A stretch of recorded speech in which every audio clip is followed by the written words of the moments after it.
All right, everybody. Welcome to this Friday late afternoon, I guess, early evening edition of. I hesitate to call these weather and climate office hours because I think during some of these uh, extreme weather episodes, or in this case, unfortunately, a pretty devastating pair of wildfire disasters in Los Angeles County, I suppose they become something else. I'll have to rethink the nomenclature there. But in any case, thanks for joining me. I did want to have at least one discussion today, given that there continue to be numerous developments, and as much as I wish I could say that the danger has passed, there will be a resurgence in extreme fire weather conditions and stronger winds this weekend, and then yet again early next week, and then possibly again a third additional time, or really four times if you include the original surge after that.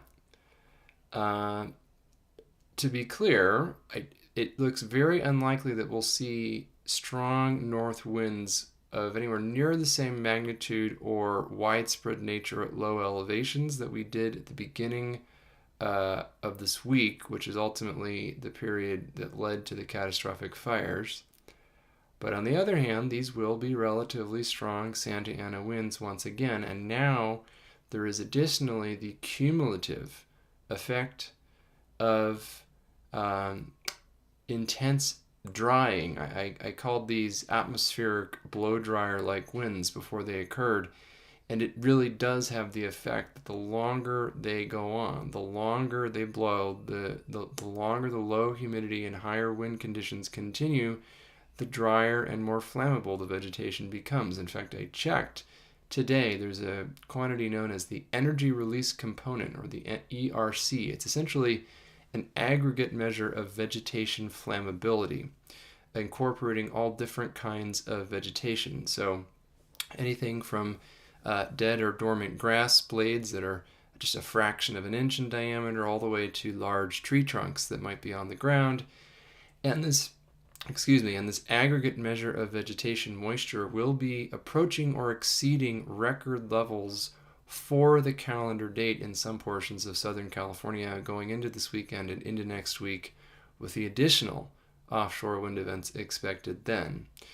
Now, again, to be clear, the absolute values of things like energy release component at this time of year are generally lower than in peak season at the end of summer or early fall.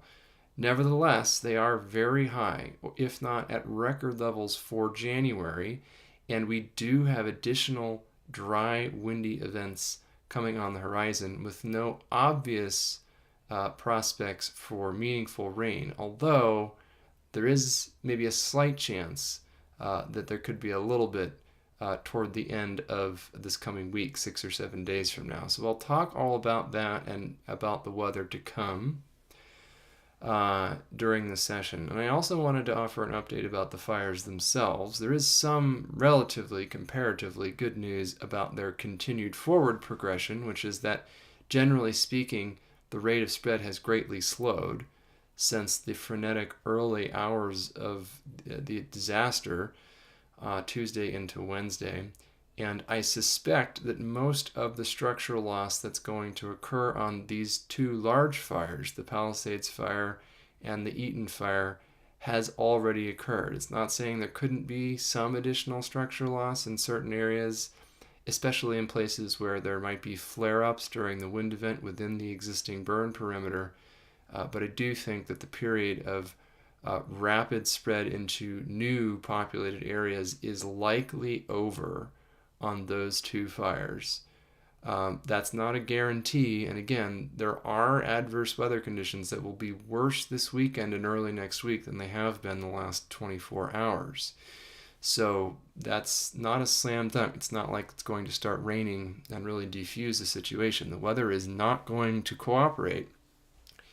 But due to the relative lull currently and the extremely high level of firefighting resources that have poured into the region, we are talking literally thousands of firefighters, many hundreds of fire vehicles, and dozens of firefighting aircraft, among other resources that have been deployed, including the National Guard, and mutual aid from a number of law enforcement offices from around the state and the western U.S.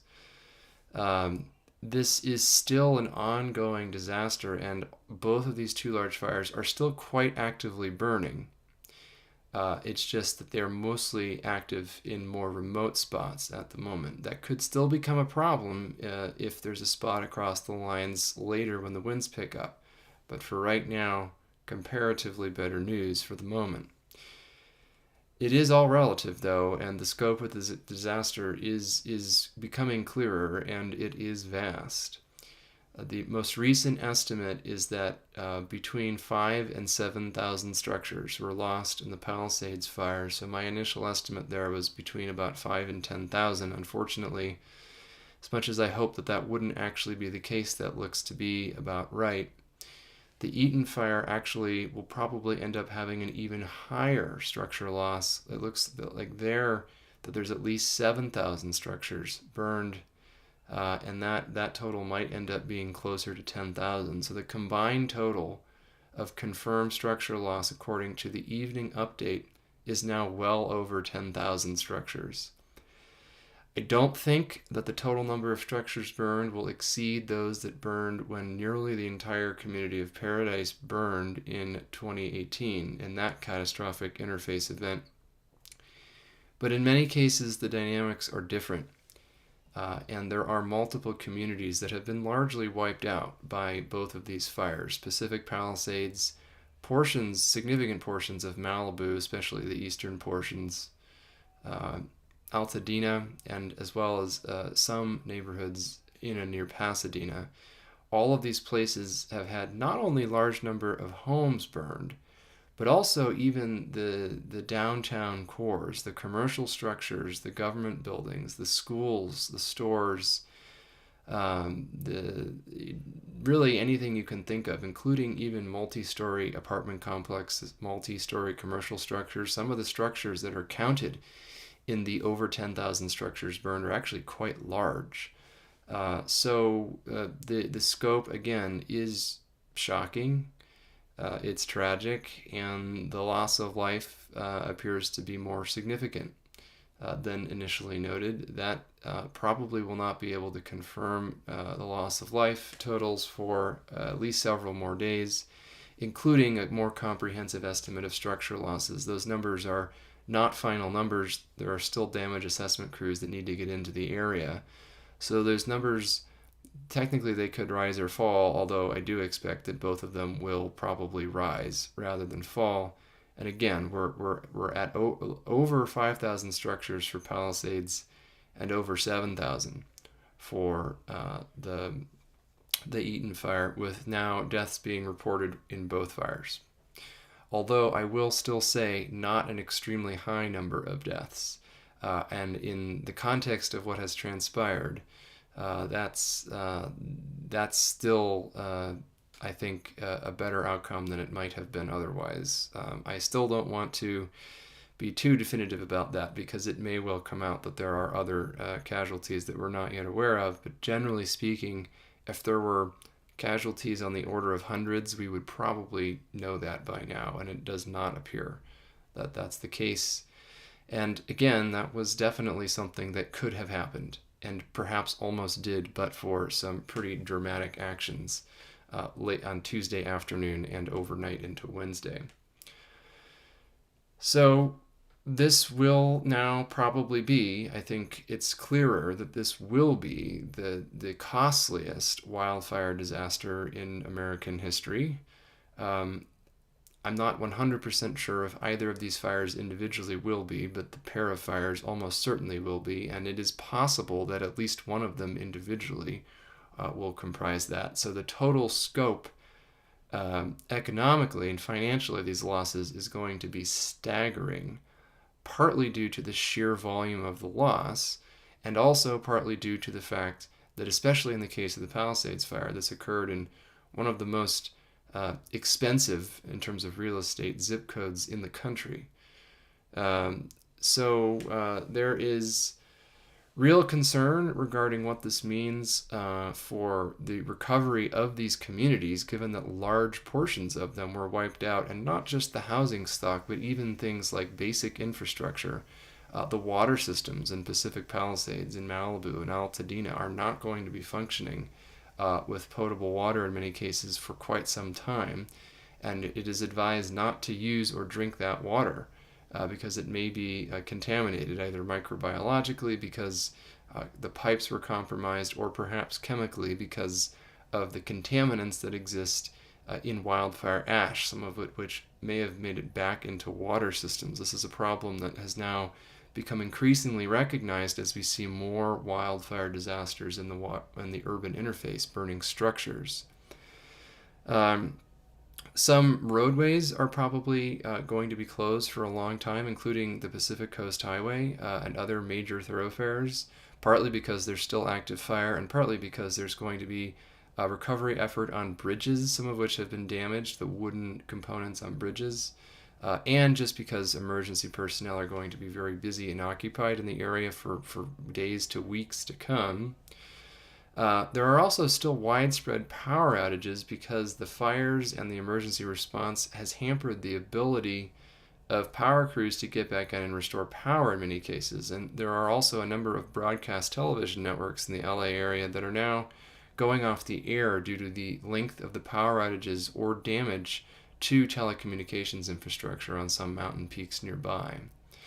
So there's even been gasoline supply disruptions in Las Vegas because the pipeline that, believe it or not, I actually didn't realize this pipeline existed, but sends those petrochemicals from Southern California refineries to the Las Vegas area, was not itself damaged to my knowledge, but had to be shut off for safety reasons. And so there is, to my knowledge, going to be some scarcity of gasoline in that part of the country as one of the cascading results of all of this. As folks have probably noticed, I've been quite busy the past few days, so I may not be fully up to date on all the details, but that's what I've got for you for now. It is worth noting that those are the only two major fires of note at this point. There are some other fires, but they've either burned few or no structures and are largely under control. These two fires are not under control in absolute terms, but they are, let's just call it, less out of control than they were when the winds were blowing at essentially hurricane force a few days ago. So, let's think about the weather now, and I'm going to share, well, first I'm going to share a little bit of imagery surrounding the fires briefly, and then share some weather information about what might be to come.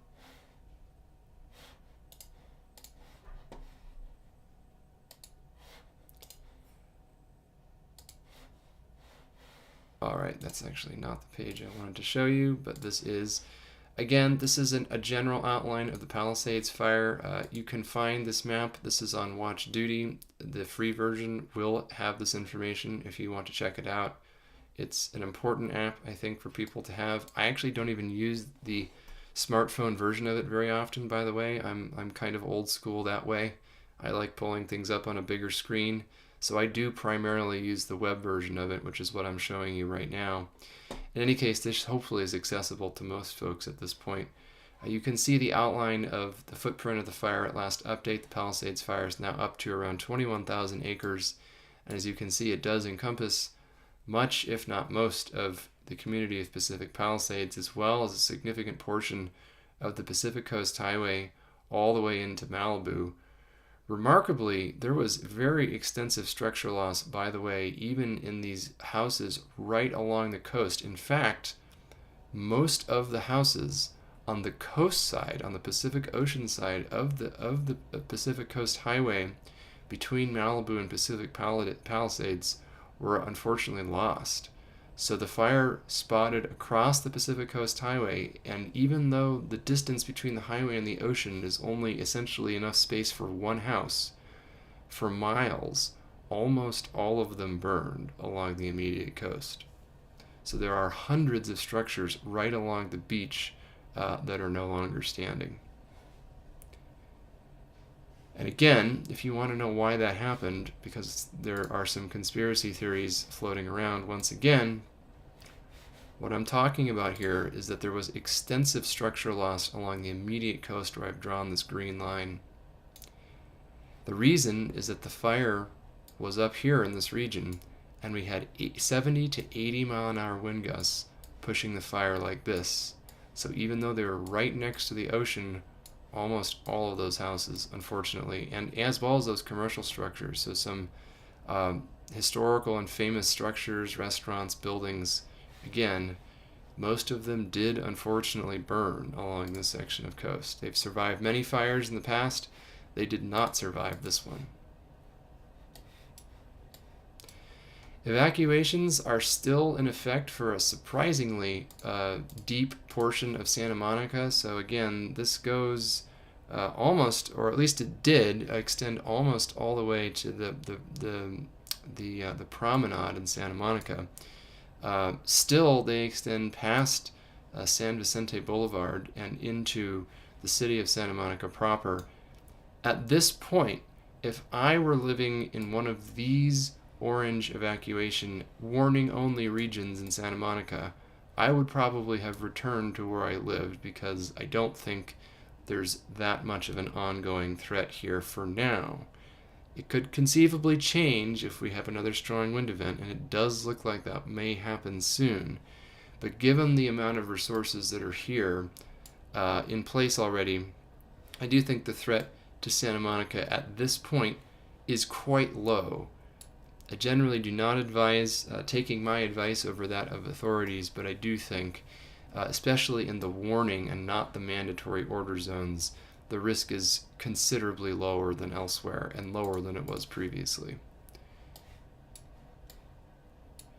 It is worth noting, though, that up here, that may not necessarily be true to the same extent. In fact, it does appear that today evacuation warnings have actually expanded all the way to the 405 freeway in this region near Sepulveda Pass, and there are people who live up there.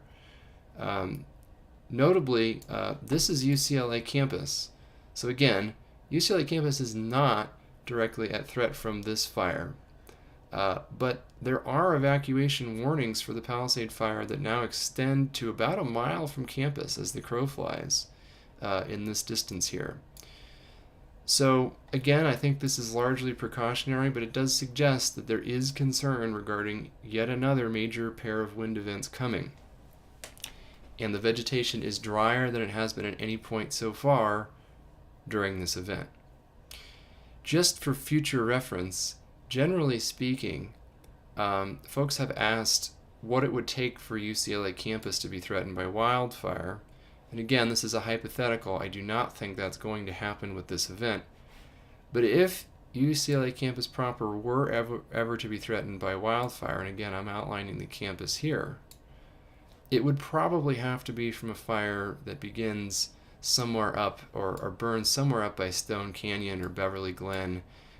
There is the Belle Isle fire, I forget which year that was, which burned many structures in this region, but there would have to be a fire probably up in the Santa Monica Mountains, almost due north or northeast of campus, somewhere Beverly Crest, Beverly Glen, and there would have to be strong downslope winds blowing the fire directly toward campus, which again is not expected. There's no specific reason to believe that's going to happen right now. It is worth noting, though, that had a fire ignited on Tuesday night in this region, it very well could have threatened UCLA campus under those conditions. That is the relatively rare set of events under which an ignition in this region could have threatened campus. Fortunately, that didn't happen.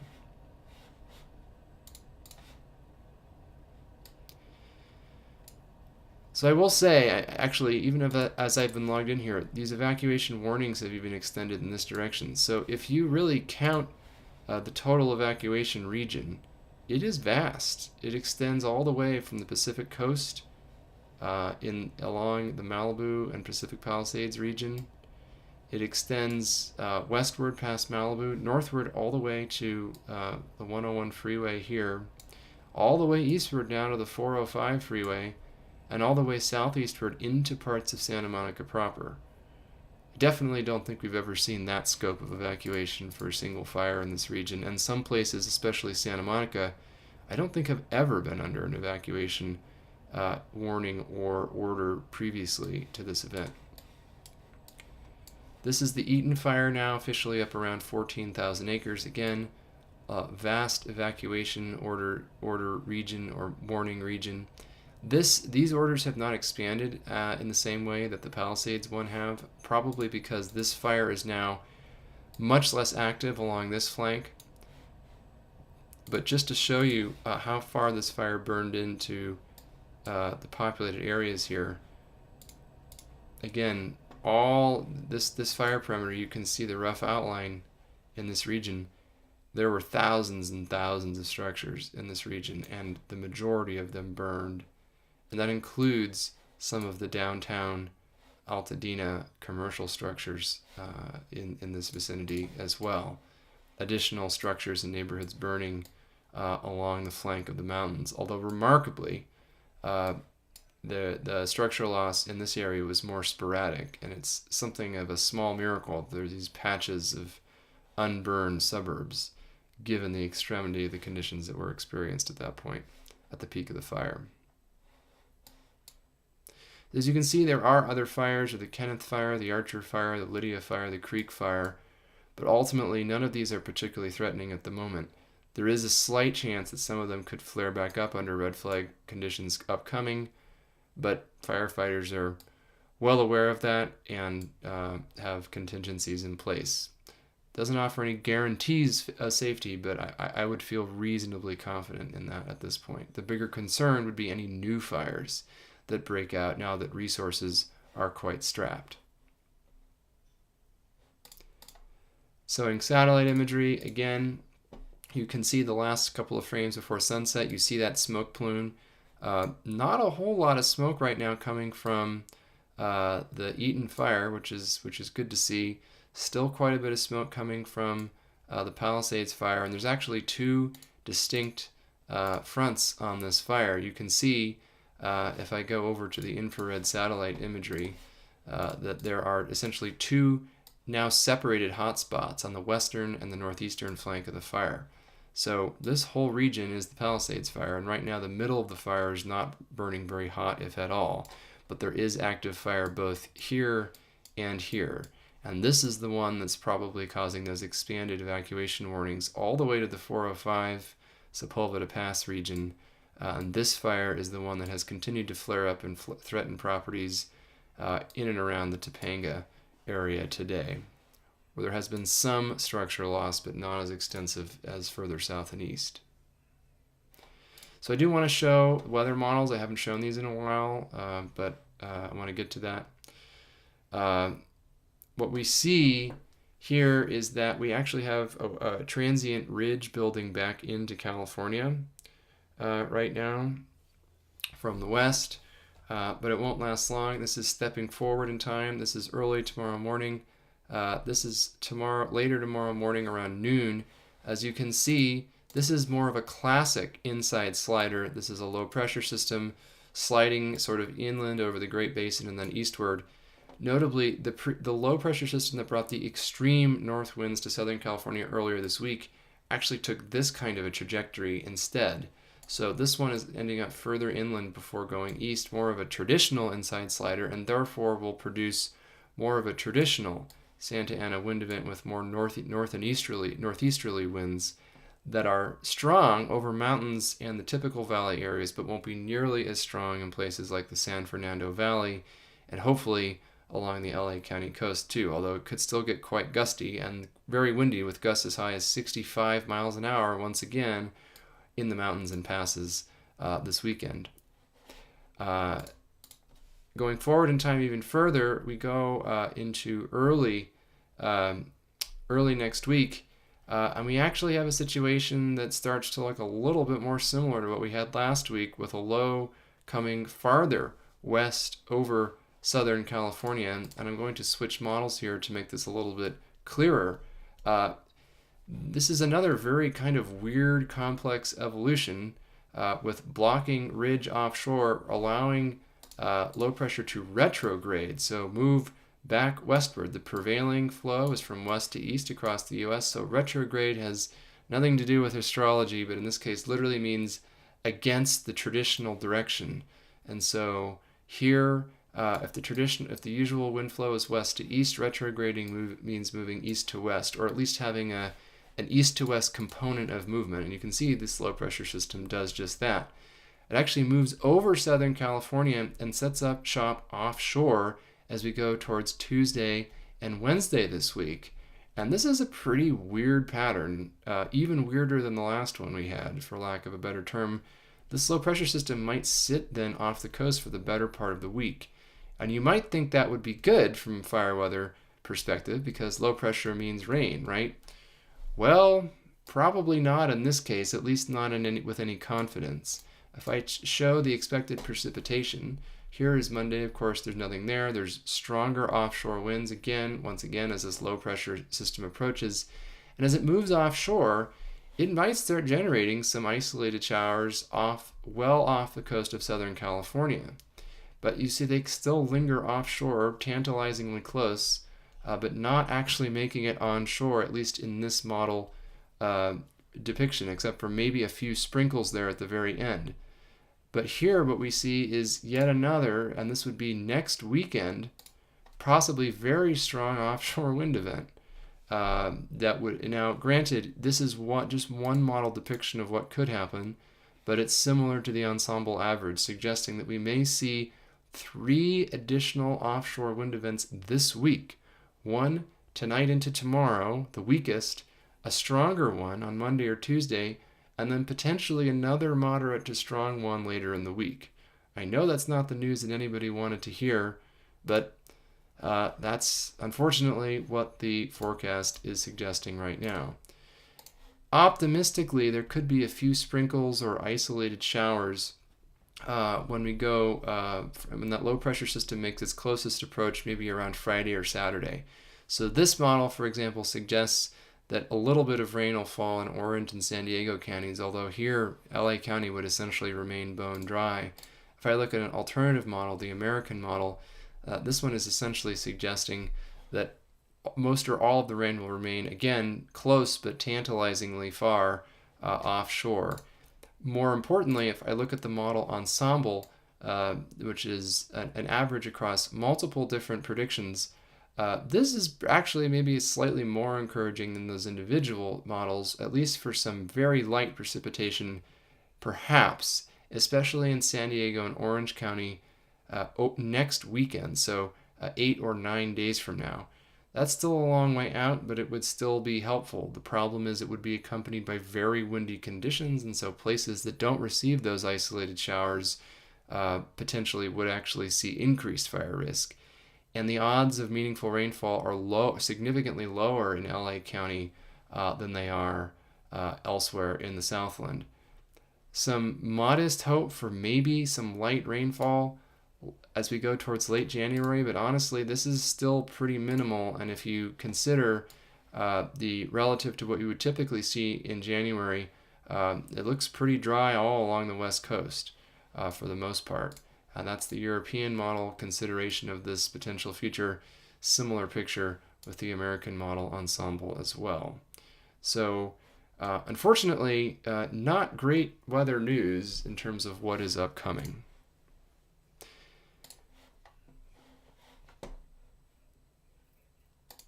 So I'll bring my face back up on screen here, take a look at some questions. I know there was a question from some journalists, what would it take to feel safe again for this period of danger to pass? And in a sense, the period of extreme danger, I think, has passed, in the sense that part of the catalyst for these wildfire disasters was very extremely strong wind, which we don't necessarily expect to see again this week, although we could see strong Santa Anas, just probably not extreme ones. I guess we'll take what we can get. What would it really take to defuse the situation in a broader sense? It would really take substantial wetting rainfall, more than even the most optimistic model predictions are showing for the next 2 weeks. So if we do get some light rain in parts of Southern California next weekend, that would still be good and would help the situation, certainly, although there's only about a 30-40% chance that happens. I would still say there's a 50 or 60% chance it doesn't rain, or it rains so little as to be effectively zero. But there is a chance, so we'll take that too. The problem is what we would really need is an inch or two of rain. And there's no indication that that is anywhere on the horizon to truly and finally end fire season in Southern California. I've gotten some questions from folks, could we have a year-round fire season in Southern California this year? We certainly won't every year. But this year, is there at least a slight chance that we continue to see fires into February? Especially if the drier half of these model probabilities come to fruition, we probably will see continued fire risk into February. And then at that point, we ask, okay, well, is it going to finally end in March or April? I think it's more likely than not that it does, even if precipitation ends up well below average for the season, which I think is quite likely at this point. Even getting an inch or two of rain sometime in January or February or March would at least end the immediate threat. But it remains to be seen when that actually happens. And until then, anytime there are dry, windy conditions, there will be an increased wildfire threat. And we're going to see an additional 3 such episodes this week, even though none of them individually will be as extreme as the one that catalyzed these dual wildfire disasters in LA County earlier this week. So let me take a look at the questions that are here now.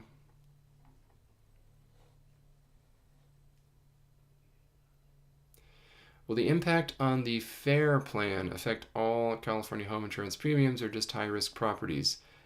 This is in reference to essentially the public option of last resort for residential fire insurance that has been developed in response to the insurance industry either pulling out of some markets in California due to the very high and escalating fire risk or the stratospherically high premiums. I don't have a good answer to that. There are other folks who work more on the finance side and the insurance side. I dabble there, but honestly, I don't have a good answer to that. I'm not sure. What I do know is that what has transpired could well affect the stability of both that public option program and also have major implications for the insurers who remain. It could very well cause rates to go up further rapidly, or for more regions to be dropped from insurance plans, which I'm sure nobody really wants to hear. I know there is legislation in California that is going to dictate to more specifically what insurance companies are and are not allowed to do with respect to fire insurance. So I have been so swamped this week with everything going on with the fires that I genuinely don't have more insights into that right now.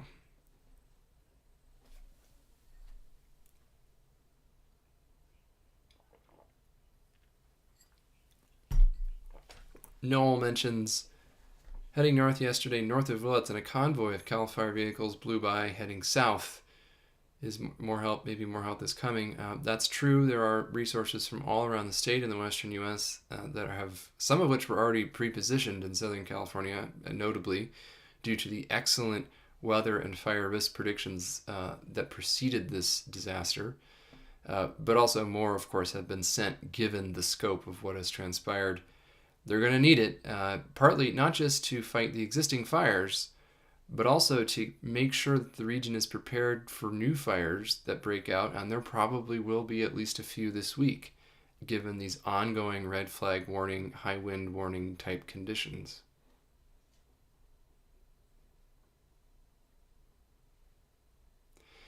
What are my thoughts about the direction of the upcoming Santa Ana events? Will it change which areas are threatened by the fires? Probably yes, somewhat. This will be a more traditional Santa Ana series of events, so easterly, northeasterly winds instead of winds from the north.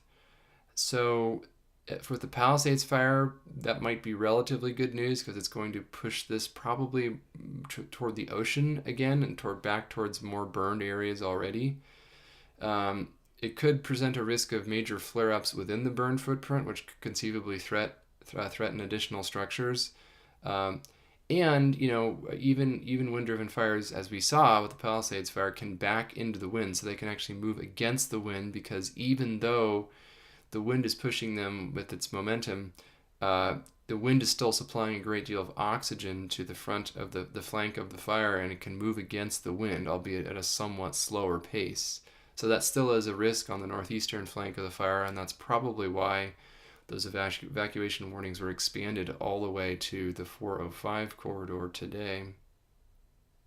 With the Eaton fire, those winds could be a problem to a greater extent because there is more unburned area to the west of the fire, so winds blowing from east to west could present a problem.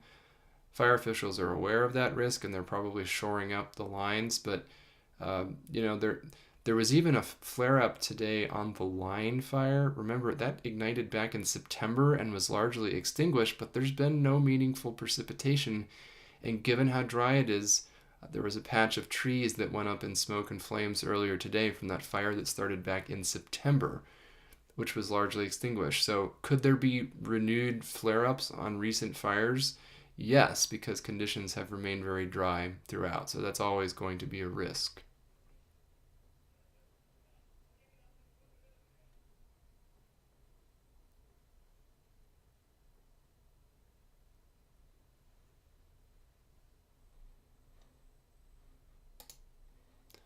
Doing a bit of moderation here.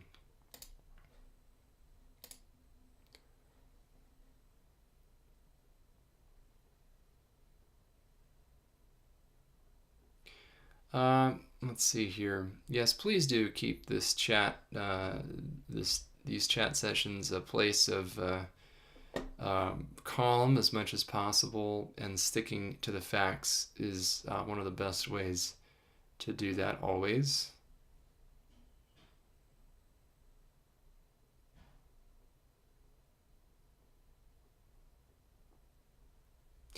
There was a misfired emergency alert yesterday. Excuse me, it feels like a week ago, but it was about 24 hours ago, for a new fire start that ultimately did not end up destroying any structures, fortunately, but it did end up sending a anxiety-inducing and quite literally PTSD-inducing, I can imagine, for a lot of folks who have literally experienced an associated trauma within the past week.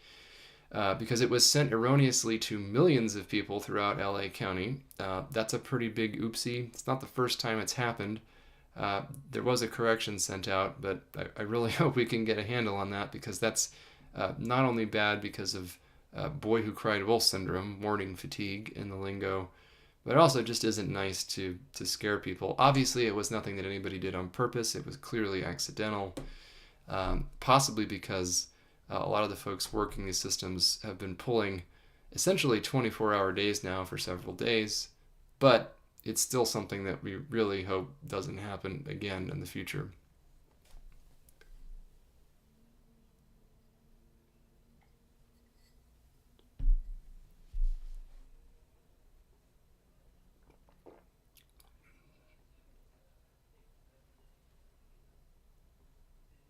Not much rain in the forecast in Northern California either. In fact, Northern California could be completely dry for the next 10 to 14 days.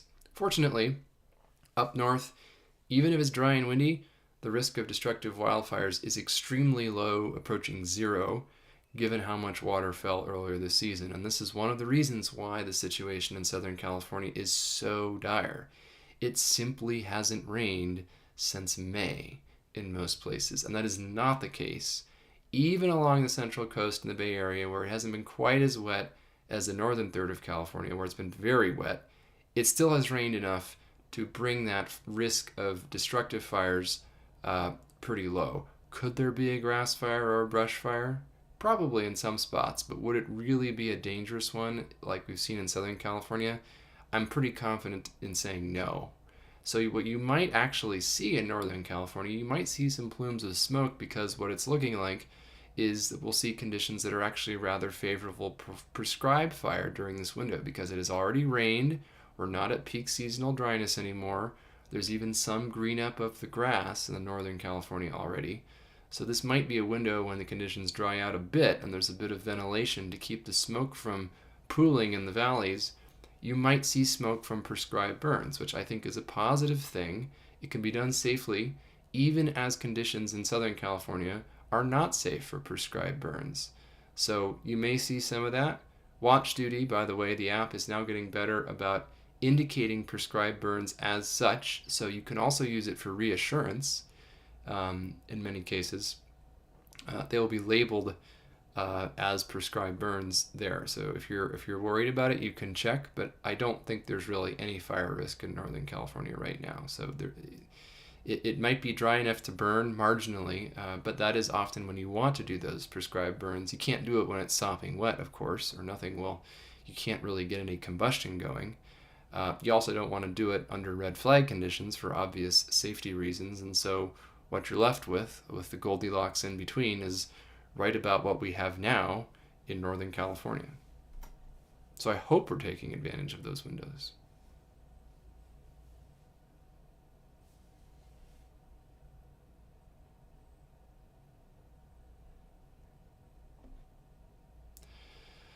I'm not familiar with Mike Davis's Malibu essay, so I'll have to read that later at some point.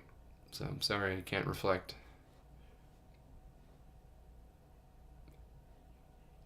Can I share links to all of these tools? Maybe I can do a session on where I get my information, since it's almost all publicly available on the web. I'm going to do that in a separate session because, quite frankly, I'm exhausted and I need to crash. But I will say that for weather information, the website I use today and often show is Tropical Tidbits, Tidbits. I know it's kind of a silly name, but it's a great website run by a PhD atmospheric scientist whose name is Levi Cohen. I like the fact that the basic functionality of the website is free to use.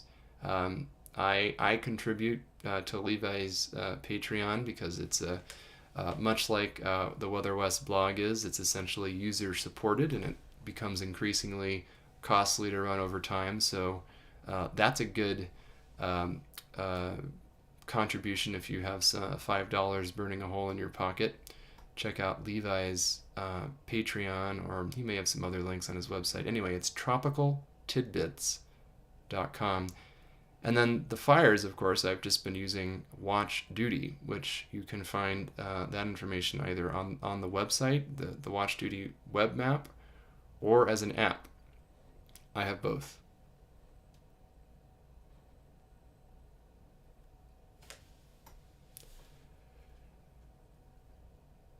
To what extent is the Eaton fire now being constrained by the older Bobcat and Station fire burn areas? To a certain extent, it probably is. One of the problems, as mentioned, is that we had such wet winters the past 2 years. There's been a lot of grass and brush regrowth in these areas. So there's plenty of fuel to sustain, contiguous fuel to sustain a fire, especially a wind-driven fire. But it is still the case that because these areas relatively recently burned in the past, I think 5 to 15 years, depending on which fire we're talking about, there's definitely less vegetation density and therefore less fuel density than in these places that haven't burned in decades or longer. So you would expect to see a lower intensity fire and a fire that is easier to control through firefighting efforts, as long as there aren't hurricane force winds. Hurricane force winds and just about everything goes out the window, but short of that, I do think it's being at least partly hemmed in by those burn footprints. Any insights on why the small suburban pockets south of the Eaton fire were able to dodge the bullet? There are some such pockets in Pacific Palisades too, I will mention. Honestly, some of it comes down to luck up the draw in the billion trillion ember storm at the peak of the event.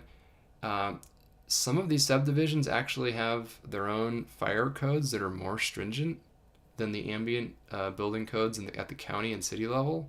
So it's possible that there's some homeowners association who actually did something constructive with that level of authority and mandated non-wooden fences or vegetation clearance or ember-resistant vents. I'm not actually sure about that. I don't know for sure. That's certainly possible. Uh, but the reality is some of it's luck of the draw. Some of it is those may have been pockets that were easier to access for fire crews. So often fire crews in an emergency scenario, wind-driven urban firestorm like that, will use something called fire front following tactics.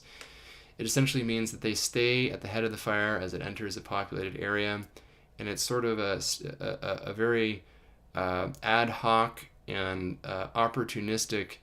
Let's defend what we can based on what we can see from the road. Which structures are reasonably defensible and which ones are not? Which ones can we try and defend without putting our lives at undue risk versus which ones would be a death trap? And they're just visualizing this. So the captain in an individual truck might be driving by, or an individual engine, and say, that house has really good clearance. They got a garden hose right out front. They don't have bushes and trees right up against the walls. This is a good place to make a stand, versus saying, oh my God, that house is overgrown. There's branches up on the roof. There's just no way. This is one reason why, by the way, it is worth improving your own home's defenses, not just because it can make it passively survive a fire better, because it also increases the odds that your home will be one of the ones that firefighters on a fire front following basis will decide it's worth trying to defend versus being a lost cause. And that's, of course, a self-amplifying effect. The homes that are already at more risk are less likely to be defended in such a scenario, and so therefore those become even more likely to burn, and the ones that are preferentially defended are the ones that have better built-in resilience and so are more likely to survive. So there might be clusters of structures like that. Some of it may just be luck, though. I mean, often it really is kind of luck of the draw.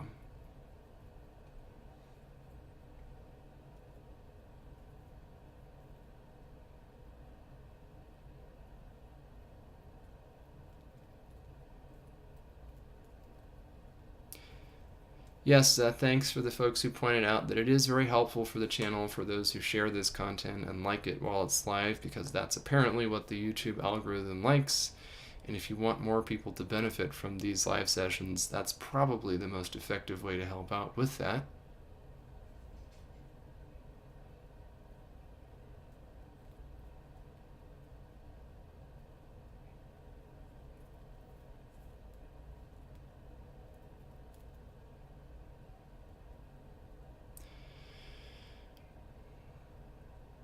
All right, so there are some other questions. Many of them are good questions. I won't be able to get to all of them today.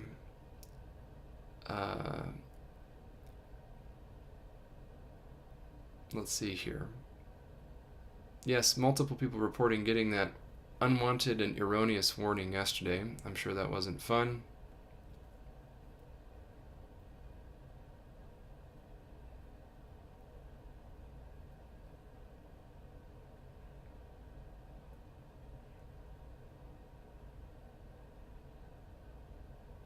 Another question, this one from Warren. Do you think that building components play a role in the fire ferocity within neighborhoods where there's little vegetation? I mean, there's no question that it does. It does matter what your structure is made out of. It matters how resistant it is to wind-driven ember storm, which again is many of these structures burned after the main fire front had blown through because of residual embers blowing around, entering the structure, and then burning it from the inside out. I talked about that more extensively yesterday. So it does matter. There's no guarantees, and some of the structures that burned, perhaps even many of them in this event, were considered to be fire resilient. That's just the way it is. Unless you build a literal concrete box with no openings, there's going to be some risk. Some folks have actually done that, and those are fire resilient. I'll give them that, but they're presumably undesirable for other reasons. But it does matter, and there are, every little tweak matters. Fire resistant vents, you just retrofit an existing structure and make it harder for those embers to get inside and burn your home down from the inside out. Things like that. Relatively low cost, high yield types of interventions.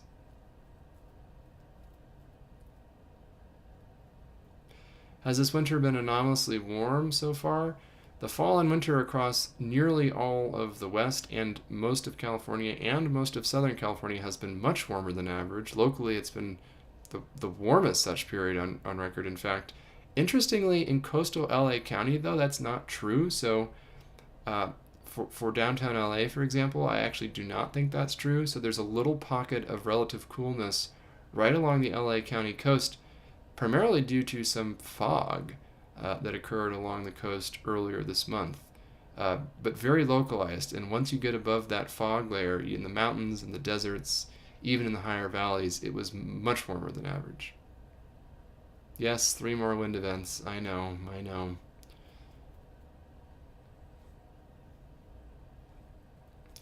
The Paradise Fire in 2018, this is the fire that destroyed the town of Paradise, the Camp Fire, as its official name. Yes, it was definitely driven by, again, similar situation, strong, dry, downslope winds, much as the Tubbs Fire was that destroyed parts of Santa Rosa in 2017, much as the Marshall Fire was near Boulder, Colorado back in 2021, much as the Lahaina Fire, which killed so many people on the island of Maui. That is, as I've mentioned, a major commonality between extremely destructive and deadly wildland-urban interface fires. Same is true in Australia and Southern Europe and Chile in recent years. So it does make your hair stand on end a little bit as somebody who studies these things, knowing that a high-risk zone is going to experience an event like that. And that's part of the reason why I wrote the blog post that I did last week talking about this. Had a couple of live sessions leading up to the event where I expressed some pretty grave concern about what could happen. And then unfortunately that worst case scenario potential was realized. It's not always going to be realized. Again, there's always a random chance element. Call it bad luck or whatever you want. But this time the bad luck, or luck ran out, I guess. But it ran out in a foreseeable time. If it was going to run out, Tuesday night was a pretty plausible time for it to do so.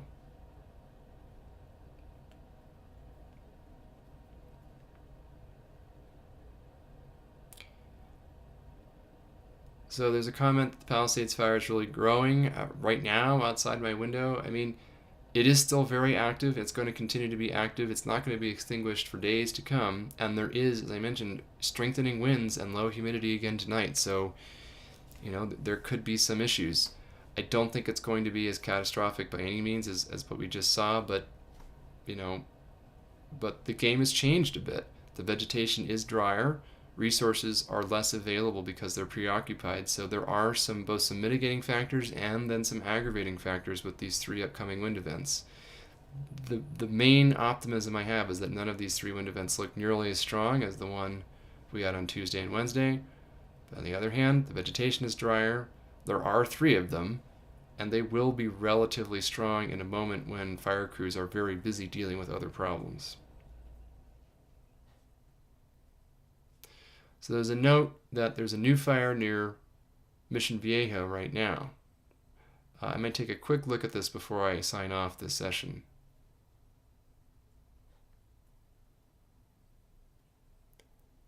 There's a mention of another fire, the Club Fire. Let me just take a look at the map here. So I'll share my screen briefly. This has happened at every live stream this week when I think it's almost done. A new, potentially destructive fire breaks out, so hopefully we aren't doing this again, but let's take a look. Okay, so I'll look at the Palisades in a minute. Okay, here is the Club Fire. This means that Orange County is experiencing a fire. This has been less true. I'm not super worried about this one. It's being reported as a slow rate of spread. It's in this strip of vegetation in between an irrigated golf course, which is essentially a giant fire break, and some homes. Obviously, there's potentially some risk to the homes right here, but given the good road access and the lack of extreme winds at the moment, I would expect that this one has fairly low potential. So unless that changes, fingers crossed on that one.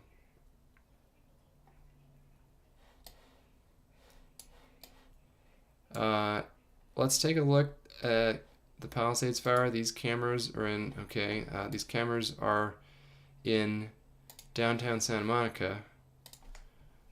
This one is looking towards the ocean. Of course, you can see now the plume from the Palisade fire sort of looming ominously above. That's going to be quite the dramatic sunset if anyone's out there in Santa Monica cliffs. And then the other camera view here gives a more direct look at the fire. I can see what you mean. This is sending up quite an ominous looking plume once again. The only good news I can see in this imagery is that it's a relatively narrow area where most of the smoke is coming up and blowing over right now. But the fire is active all on this front still. It's, as you can see, it's much less active down in this vicinity right now, which is good. But this fire is now... I'm actually trying to see which ridge line that's popping up on. That's a lot farther from Santa Monica than it was previously, actually, even though it does indeed look very active. So let's see if we can get any other views of that before I sign off. This is a camera up by the 405 on Sepulveda Pass. This is actually the other smoke plume. This is probably from the Eaton fire. Let's see, here's the other side of the fire. Okay, so this is a better view of the active fire. This is looking southeastward, so this is looking back towards Santa Monica from the west. Yep, that's a pretty active column, so clearly this is still an active fire, and as winds pick up tonight, it's going to become more so. So this is not over. This is not over yet. Even though the risk is lower than it was, it's not over yet. Let me see if this camera is operational. Amazingly, in Pacific Palisades, it appears to be operational again. Unfortunately, you can see some of the devastation around just by looking at this this camera view. Although some structures did survive in this view, but others did not. That doesn't seem to be working very well. It looks like it's recovered in fire retardant. Let's just take a look here. That's another view of the active plume here, looking out to the east over the past hour. You can see again it's active, but it doesn't look nearly as ugly as it did in its initial hours. That's for sure. Okay. All right, well, unless I see something else on the map, something new on the map, check one more time on the club fire. Still looks about the same. So I'm going to bring myself back, and I think it's probably time for me to sign off. Thank you all for joining me and for your support. I do appreciate it. I think this event is not over yet. Both of these fires are still active. Thousands of people have lost their homes. Hundreds of thousands of people remain at least temporarily displaced. So again, this is a real tragedy for many folks in LA County. I'm hopeful that there won't be additional new destructive fires this weekend or early next week, but there are going to be adverse fire conditions, so there's no guarantee. So stay safe out there, take evacuations seriously, don't be responsible for any unwanted ignitions, and I will probably have a live stream sometime this weekend, although I might actually take one day where I don't have one, so I can get some other stuff done. So I might be a little more opportunistic this weekend. If there are major new developments, or including new fires, I may schedule one on shorter notice. If, hopefully, there are not, then I may wait until Sunday or Monday to return. I will, by the way, I had a very long interview with Anderson Cooper's team today at CNN. It was a 2-hour interview. I didn't realize it was going to take 2 hours, actually, but some very interesting questions. This will apparently be part of an hour-long special on CNN that will air, I believe, sometime Sunday evening, so you can check that out. I'm also going to be on KQED Forum, the radio program and podcast that will air live. I believe it's, let me double check. It's on Monday morning, but I believe that is at 10 a.m. Pacific time. That is a live call-in show, so that's another opportunity potentially to ask questions about what's going on. I did also, by the way, post frantically before I joined this live session a new full thread on our hydroclimate whiplash review paper, separate from the one I talked about yesterday, tying it to the recent events in Southern California. So you might want to check that out. It's on Twitter or X and Blue Sky. It's on Threads. It's on Mastodon. It's anywhere you could possibly want it to be. So take your pick. You can find it there. I will still have a blog post dedicated to that paper and a live stream dedicated to it. Not totally sure when that's going to happen because next week is looking almost as wild as this week, both in terms of weather and in terms of just my own personal schedule. So that remains to be seen. But thank you all again for watching. I'll see you again soon at some TBD time in the next 2 or 3 days. See you all next time.